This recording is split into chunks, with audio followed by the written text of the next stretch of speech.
വിശദമായ റിപ്പോർട്ടുകളിലേക്ക്. കൊല്ലം കൊട്ടാരക്കരയിൽ കാറുകളിൽ പോലീസിന്റെ ഇന്റർസെപ്റ്റർ വാഹനമിടിച്ച് 6 പേർക്ക് പരിക്ക്. പരിക്കേറ്റവരെ സ്വകാര്യ ആശുപത്രിയിൽ പ്രവേശിപ്പിച്ചു. കോൺഗ്രസ് നേതാക്കളായ എം ലിജുവും അബിൻ വർക്കിയും സഞ്ചരിച്ച കാറിലും ഇന്റർസെപ്റ്റർ വാഹനമിടിച്ചു. ചില്ലുകൾ പൊട്ടിയെങ്കിലും ഇരുവരും പരിക്കേൽക്കാതെ രക്ഷപ്പെട്ടു.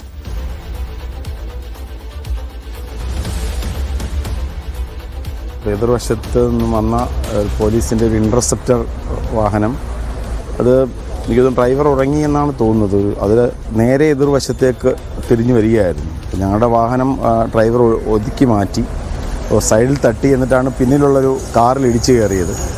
ഞങ്ങളുടെ വാഹനത്തിന് അതിനിടയിൽ എന്തോ വന്ന് തട്ടി ഗ്ലാസുകളും മറ്റും ഉടഞ്ഞിട്ടുണ്ട്. ബാക്കിലേത് ചെയ്തു, അതിനകത്തൊക്കെ തന്നെ ചില്ല് ഇടിച്ചു കയറി.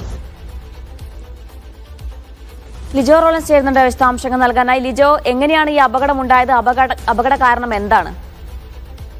വൈകുന്നേരം 5:30യോടുകൂടെയാണ് കൊട്ടാരക്കര വയക്കലിൽ വെച്ച് അപകടമുണ്ടായത്. അതായത് CCTV ദൃശ്യങ്ങളിൽ നിന്ന് കാര്യം വ്യക്തമാണ്. എതിർ ദിശയിൽ വന്ന 2 കാറുകളിലേക്കാണ് പോലീസിന്റെ ഇന്റർസെപ്റ്റർ വാഹനം ഇടിച്ചു കയറി അപകടമുണ്ടായിരിക്കുന്നത്. അതായത് ആ പോലീസ് വാഹനം ഓടിച്ചിരുന്ന ആൾക്ക് പറ്റിയ വീഴ്ച എന്നുള്ളതാണ് പ്രാഥമികമായി തന്നെ മനസ്സിലാക്കാൻ കഴിയുന്നത്.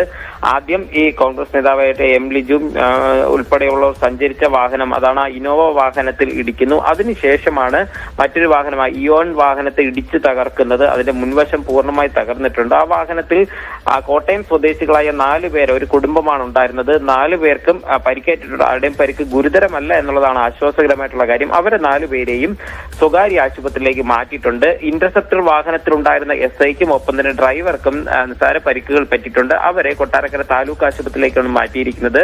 എം ലിജു ഉൾപ്പെടെയുള്ളവർ സഞ്ചരിച്ച വാഹനത്തിന്റെ ചില്ലുകൾ പൊട്ടിയെങ്കിലും അവർ പരിക്കേൽക്കാതെ രക്ഷപ്പെടുകയും ചെയ്തിട്ടുണ്ട്. എന്തായാലും പോലീസ് എന്താണ് സംഭവിച്ചതെന്ന് കൃത്യമായി കാര്യം പോലീസ് പറയുന്നത് മറ്റൊരു വാഹനത്തിന് വെട്ടിച്ച് വന്ന സമയത്ത് അപകടം പറ്റി എന്നുള്ളതാണ് ആദ്യഘട്ടത്തിൽ പറഞ്ഞത്. പക്ഷേ CCTV ദൃശ്യങ്ങൾ വന്നതോടുകൂടെ ആ കാര്യം അവർക്ക് പറയാൻ കാര്യം ആ ദൃശ്യങ്ങളിൽ അങ്ങനെ ഒരു വാഹനം പോകുന്നത് നമുക്ക് കാണാനും കഴിയുന്നില്ല. എന്തായാലും അന്വേഷണം ആരംഭിക്കുകയും ചെയ്തിട്ടുണ്ട്. ജീന.